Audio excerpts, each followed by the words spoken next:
안녕하세요, 김호준입니다. 허리케인 허비가 휴스턴을 덮친 당일 오히려 피해 지역으로 진입한 이들이 있었습니다. 2005년 카트리나 피해 지역 주민들로 구성된 민간 대원들이었습니다.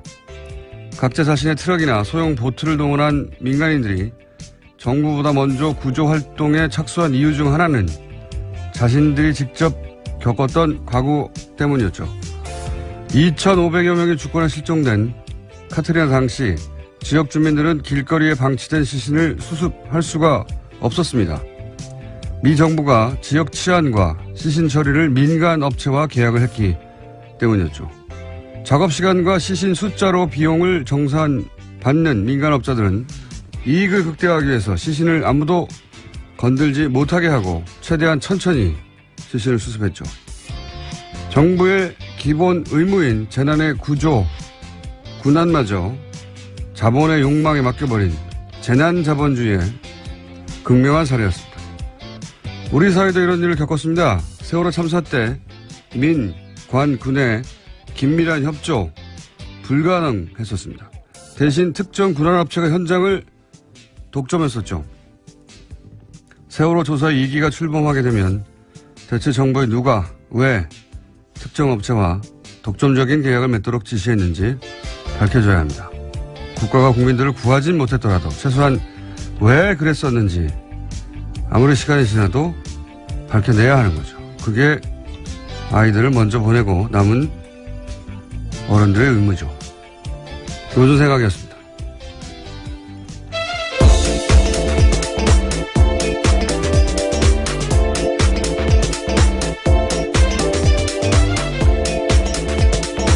시사인의 김은지입니다. 자, 이거 언론에서 그 얘기를 별로 안 하는데, 예. 언제입니까, 이게? 2005년이니까. 12년이 지났네요. 예, 카트리나, 예. 예. 지금 휴스턴도 그때 못지않은 이제 피해를 입고 있어요. 예. 네, 더 위력이 셉니다. 지금 4등급 허리케인이거든요. 미국에서는 아주 큰 뉴스죠, 이게. 그런데 그런 일이 실제로 있었습니다. 예. 우리나라에서 그렇게 크게 보도가 안 됐는데, 이라크 전에 투입됐던 경비업체들, 전쟁을 아웃소싱하냐? 뭐 이런 얘기를 했었죠. 그 업체들이 경비를 맡고, 그 다음에, 시신 수습을 또 장례 업체에다가 맡겼어요, 민간에. 정부가 하는 게 아니라. 그러다 보니까 시신을 건들면 수익이 줄어들잖아요. 시신을 수습하지 못해서 오랫동안 시신들이 길거리에 방치돼 있었죠. 그래서 그 일을 겪은 그 지역 주민들이 이제 자체적으로, 예, 조직을 만들어가지고, 재난이 나니까 이 사람들이 먼저 달려왔어요. 예, 그런 일이 있었다. 세월호도, 소위 그런 걸 재난자본주의라고 하는데, 재난을 통해서 이익을 찾는, 세월호 때도 그런 일이 있었다고 할 수 있죠. 예. 갑자기 생각이 나서 그 얘기를 했고요. 자, 첫 번째 뉴스는요.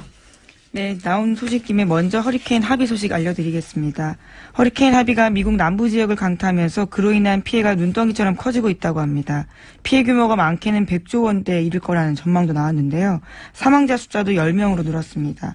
4만 명 가까운 주민이 집을 떠나 대피했고요. 45만 명이 넘는 수재민이 발생할 걸로 전망됩니다. 알겠습니다. 네, 방금 전해드린 내용이고요. 자, 우리 소식은요? 네, 어제 북한 미사일 쐈다라는 속보 전해드렸는데요. 더 자세한 내용들이 나왔습니다. 어제 북한이 평양 순안 비행장에서 탄도미사일 한 발을 동해 방향으로 발사했습니다. 미사일은 고도 550km까지 올라가면서 일본 홋카이도 상공을 가로질러 2,700km를 비행했습니다. 29분간 날아간 미사일은 북태평양에서 떨어졌는데요. 북한 발사체가 일본 열도 상공을 통과한 것은 과거에 몇 번 있는 일이지만요. 무기화된 미사일은 이번이 처음입니다. 5번째인가, 뭐, 4번째가 그럴 거예요. 예전에 뭐, 대포동 때도, 90년대도 넘어갔었어요. 예. 그리고 최근에 또 인공위성이라고 하고, 그때도 뭐, 일본에서는 난리가 났었는데, 이번에는 아주 기다렸다는 듯이, 예, 준비된 난리가 났어요. 예. 신칸센을 30분간 중단시켰거든요. 지하철도 네, 멈췄죠. 예, 주민들도 피난 명령하고, 휴교도 했습니다. 뭐. 방송에서는 수상한 사람 보면 신고하라고. 미사일 넘어가는데 수상한 사람이 땅 위에서. 그리고 이게 의도된, 난리인 것이, 발사하고 붙장 않았잖아요. 그리고 궤도 파악도 됐을 거고. 그러면 그 궤도 계산하고 대략 어디 떨어지는지도 대충 알고. 일본에 안 떨어진다는 건 안다는 거죠. 예. 뭐하러 피난을 시킵니까? 예, 물론 뭐 과거와 다른 점은 예고되지 않았다라는 점이 있긴 있습니다. 아니, 근데 발사되자마자 알았잖아요. 예, 발사된 직후에 바로 알았다는 얘기는, 미사일 포착하고 어떤 궤도를 어떻게 날아가는지 다 알았다는 것이고, 발사 후에 몇 분 후에 일본 상공을 휙 지나갑니다. 다 지나가는데 열차를 못 계속 중단시켜요. 이유가 없어요. 아베 정권 입장에서 이제 지금 한참 그 직전까지 학원비 가지고 지지율이 30%로 떨어졌다가. 그렇죠. 예. 그리고 평화 헌법 개정도 해야 되는데 그 지지율도 반등 실제 됐고, 예.